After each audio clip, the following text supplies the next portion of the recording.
Look at the sheer scale of the Pokhara Valley.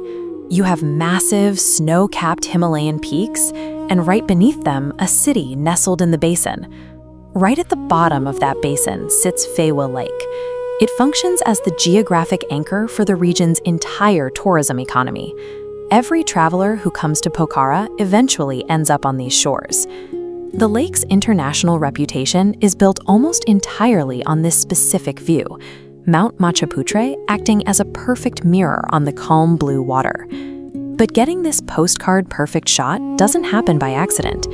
The environment is highly dynamic, and capturing this exact serenity requires very precise timing. If you treat Phewa Lake like a static museum exhibit, checking off activities whenever you want, you'll be stressed and disappointed. Your experience here is completely governed by the clock.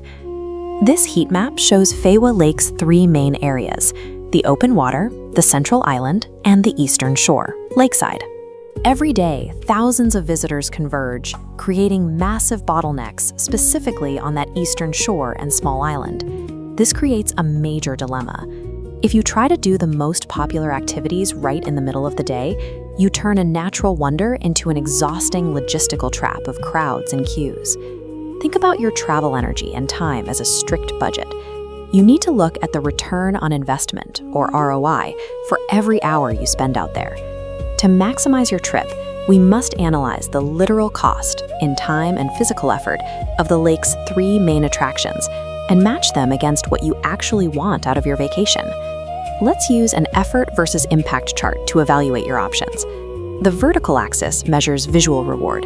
The horizontal measures crowds and logistics. First up, sunrise boating. We plot this in the upper right quadrant. High effort, but high reward. The input cost is steep. You sacrifice sleep, navigate docks in the dark, and endure freezing morning temperatures to secure a rental boat before dawn. But the outcome pays that cost in full.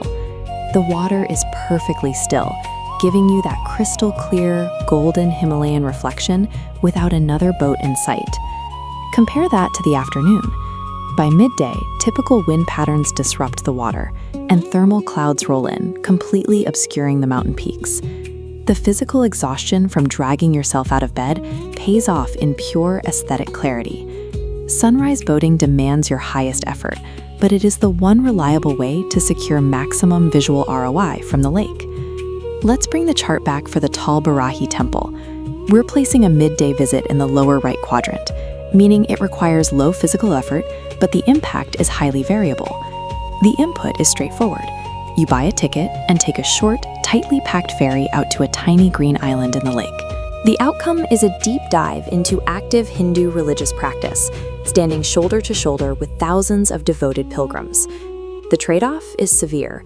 You give up personal space and any hope for lakeside quiet. These crowds represent the cultural fabric, where religious devotion takes precedence over tourist comfort.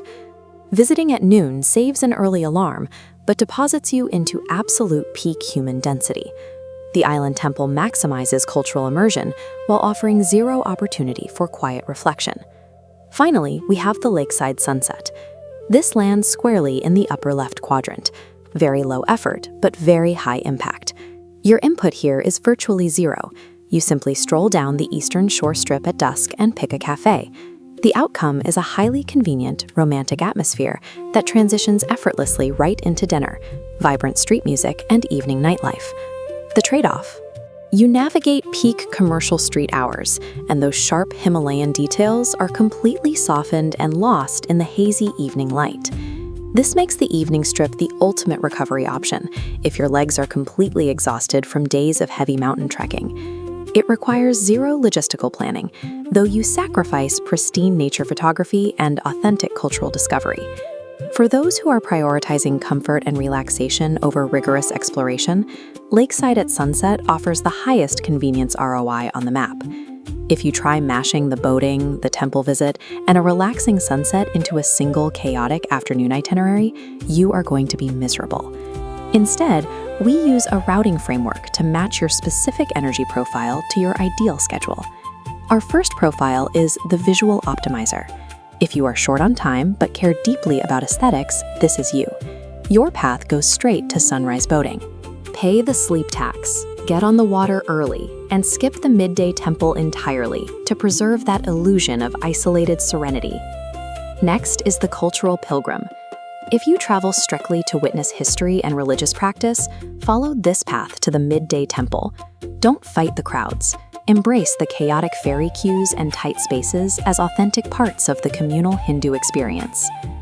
Finally, we have the leisure traveler. You're likely recovering from a grueling Annapurna trek, and your priority is comfort. Your destination is the Sunset Lakeside. It is perfectly fine to sleep in, ignore the boats completely, and spend your entire energy budget on a good meal and the vibrant evening cafe atmosphere. In a landscape this crowded, declining a must-do activity is often what preserves the quality of the rest of your itinerary. The quality of your time at Phewa Lake isn't determined by how much you manage to pack into a single day. It's determined by how honestly you align your schedule with your actual travel goals. नमस्ते हजुरहरूले लोकज्ञान आर्ट्सलाई माया गरिदिनु होला like share comment गरिदिनु होला धन्यवाद